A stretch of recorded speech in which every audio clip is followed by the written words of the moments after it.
Hindi bato o buhanging pang-construction, kundi batong nakaka-addict pala ang bisadong binebenta sa Laguna.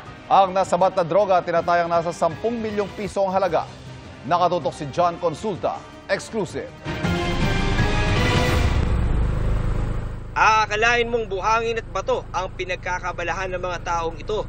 Pero front lang daw yan sa kanilang totoong pinagkakakitaan. Ito ay nag-iingat ng illegal na droga. Kami pa inutorize niya na saliksikin o rekisahin ang iyong pamahay. Arestado ang 60 anyos sa suspect na umano'y budigero. Ayon sa mga otoridad, leader siya ng isang drug group. Itong buhanginan nito ay nagiging cover nila sa mga kanilang parokyano.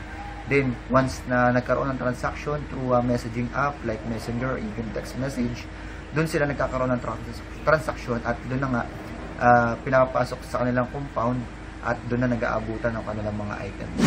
Sa paghahalughog, tumambad sa mga tauhan ng PNP Drug Enforcement Group o PIDEG ang sangkaterbang shabu at marijuana na mahigit 10 milyong piso ang halaga. Modus umano ng grupo na palabasing nagbebenta sila ng buhangin at bato sa Lumban, Laguna. Pero ang nakatagong pinapasa ay bato o droga. Ang nahuling suspect daw ang nagsusupply sa mga tulak sa Lumban at kalapit na bayan gamit ang messaging apps. Wala pang payag ang suspect na nakakulong ngayon sa tanggapan ng PIDEG. Para sa GMA Integrated News, John Consulta, nakatutok 24 oras.